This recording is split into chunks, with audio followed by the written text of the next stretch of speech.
right, our next storyteller is Ron Larson, and Ron has quite a storied background. He has been all over the world.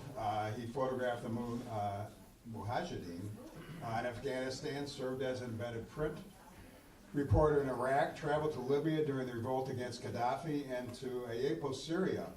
He is now pursuing a PhD in history at UWM. Now, Ron, are you? I'm here. Okay, here we go, Ron. I'm looking forward to this one. This one's going to be interesting. Okay, this is a true story.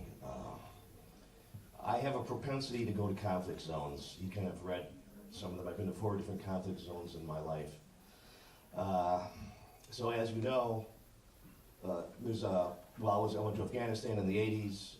I was in Iraq in 2003. Went to Libya in 2011 when they were still fighting Gaddafi. Shot photographs, took video, and then a year and a half ago in the summer 2013, I went to Syria. And there's something happened during that trip that's the story I want to tell. So just a little bit of exposition, right? This Syrian civil war has been going on for almost 4 years now.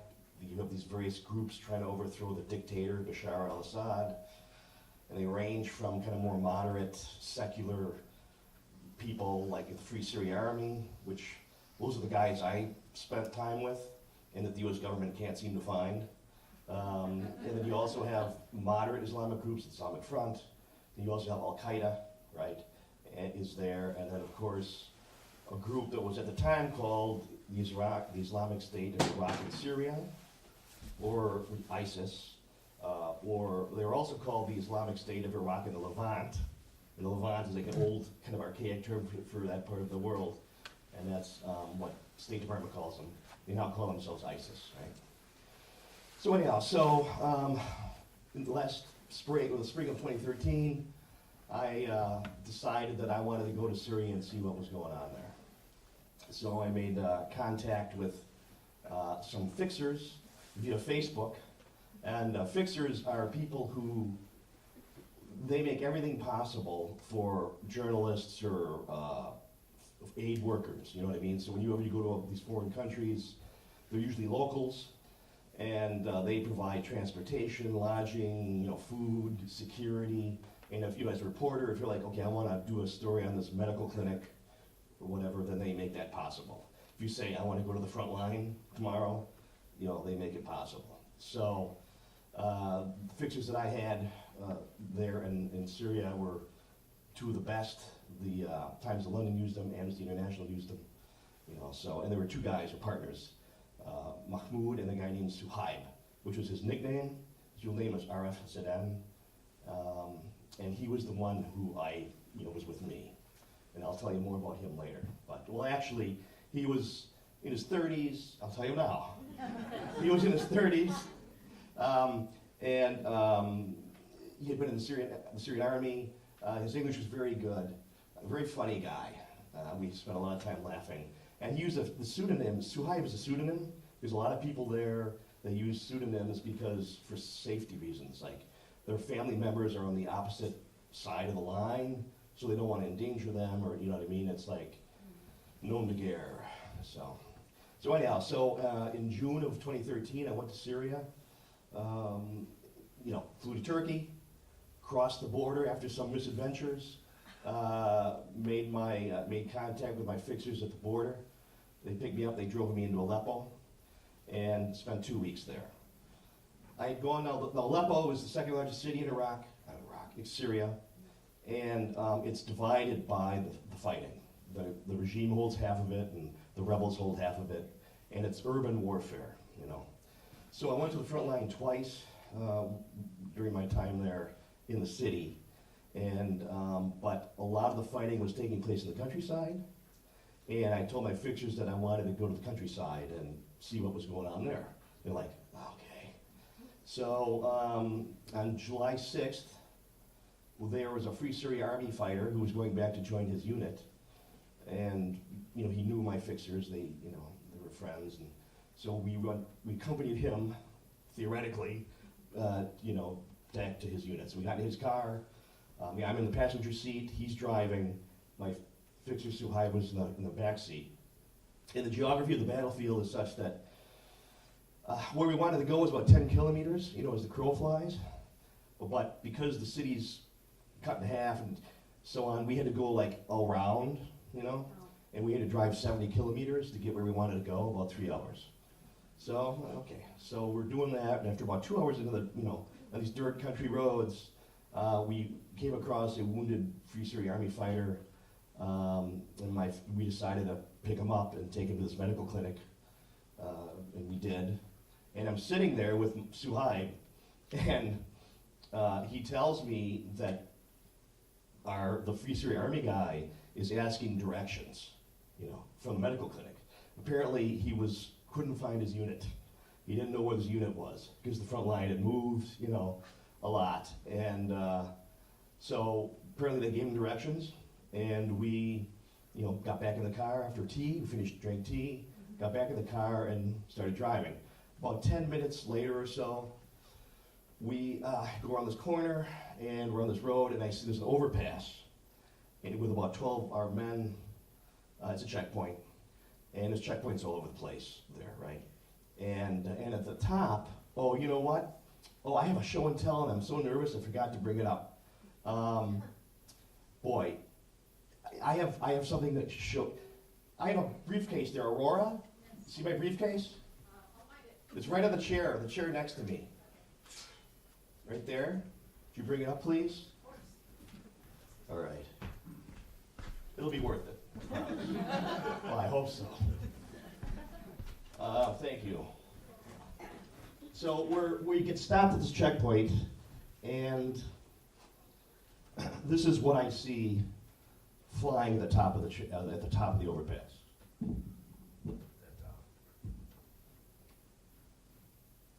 Okay. This. So I'll use the mic again, but you may have seen this in the news or whatever. This is the flag of ISIS, and I bought this in Aleppo at a corner store. You can buy. I have like Free Syria Army flags, hats. I have like Al Qaeda hats, kind of flags. You can buy anything there. It's capitalism at its best.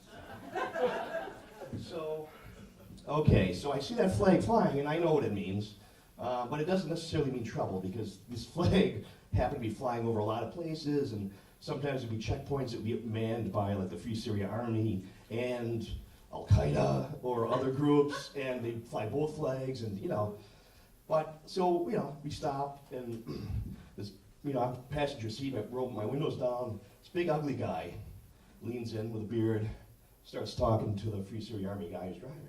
I'm thinking, okay, wants to find out who we are, and we'll wave us on through. They're talking, minutes, seconds go into minutes, and I can tell it's not really going well. He steps back, another guy comes who's better dressed, higher standard of hygiene, cleanliness. He starts talking, and then Suhaib starts talking to him. And so Suhaib says, okay, Ron, show him your passport, show him your camera. So I show my passport, he looks at my passport, my camera, tries to take the lens cap off my camera.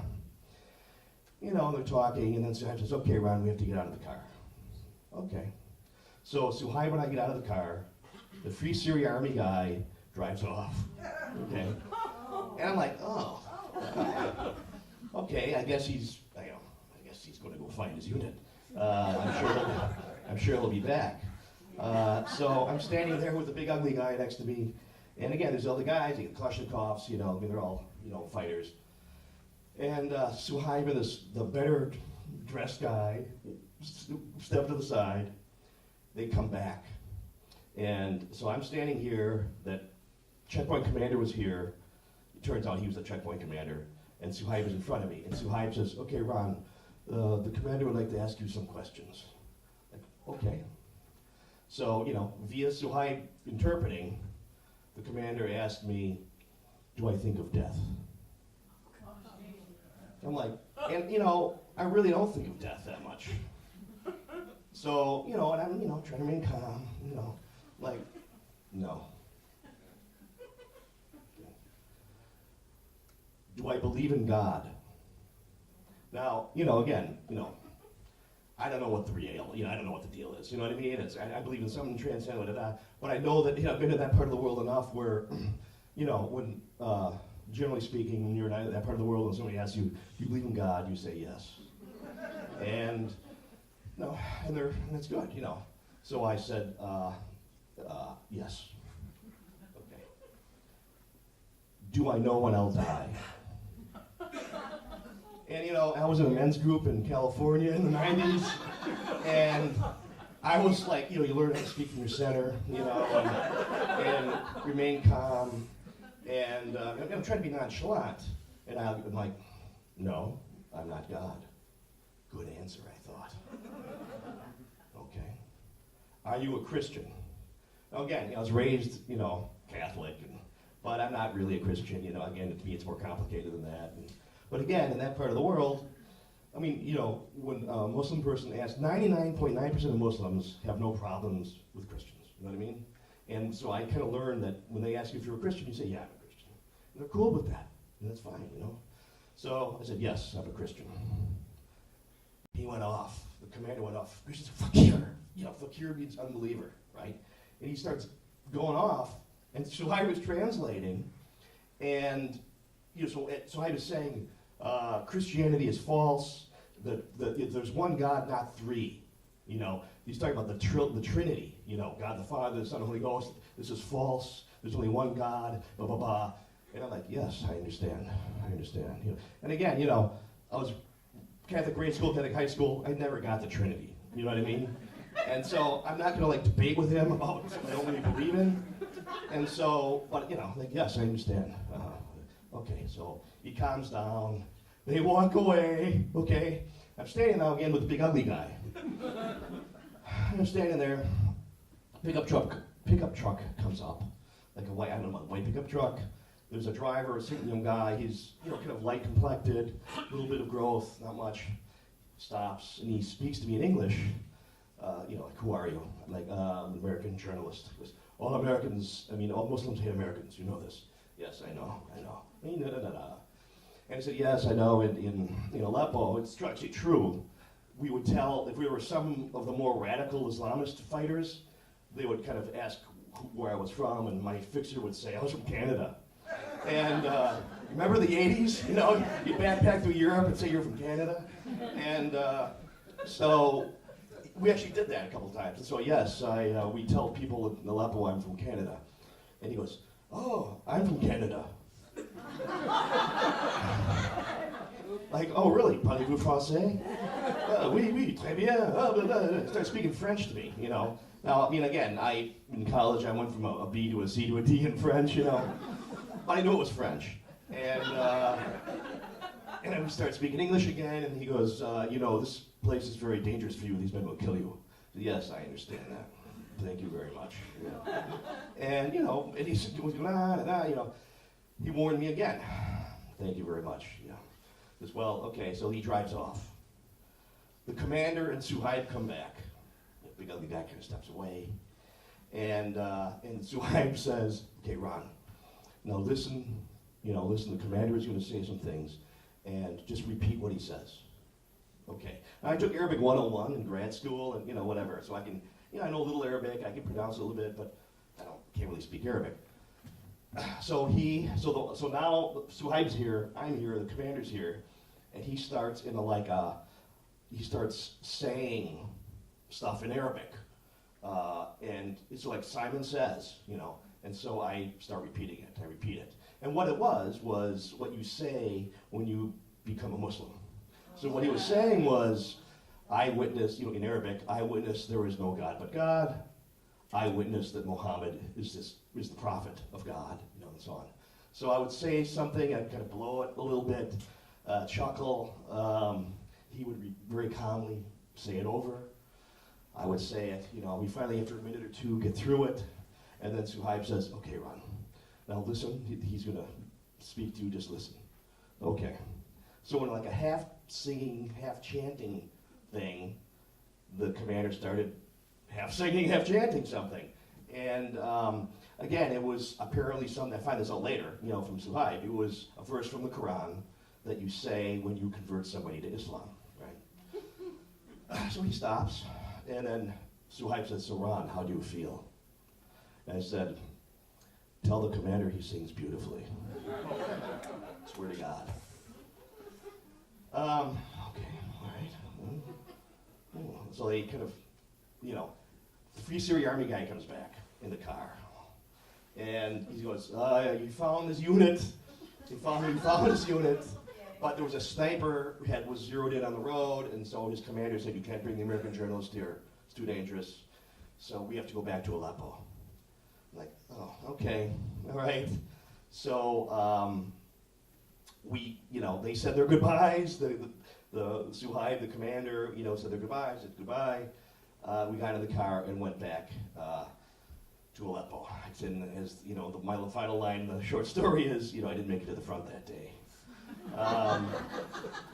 So this is where the story should end, okay?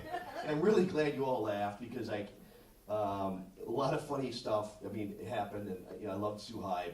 He's a funny guy. I really wish I could end the story there, but I can't. Because so that was July of 2013. In September, Suhaib got married. I met his then fiancée during the summer and his sister. His fiancée lived on the end, the Assad side of the line. She crossed over. I met them. He was really looking forward to getting married. They got married in September. And then in the summer of 2014, last June, I learned through my contacts there that in January, ISIS was still in Aleppo at that point. And in January, a lot of the rebel groups joined forces and kicked ISIS out of Aleppo. Now ISIS is back, But when ISIS was still in Aleppo at that point, they had Suhaib's brother. They were holding Suhaib's brother. And so in January, Suhaib, he had good connections with the commander of the checkpoint. He knew him from Aleppo. He knew it, they had a good relationship, they had a personal relationship, he knew him. And in fact, what the commander, when we were stopped there, they knew each other, the commander was very angry. When they were away talking, Suhaib later told me that the commander was very angry at him. He's like, what are you doing, bringing an American journalist here? Am I supposed to shoot him? What am I supposed to do? Suhaib convinced him that instead of shooting me in the head, invite me to convert to Islam. So that's what he did, right? So Suhaib saved my life. So anyhow, I found out last June that in January, Suhaib went to get his brother released from the ISIS prison. He never came back. A couple months later, his wife got a communication from ISIS saying that they had killed him. So that is kind of where the story ends. And so it's a little bit of, even though it would be, I think it's really kind of representative of what's going on in Syria. So that's it. Thank you.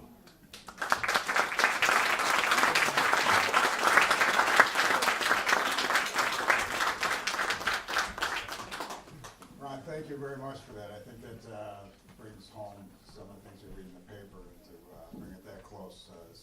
That's very telling. Thank you, Ron, for that very much.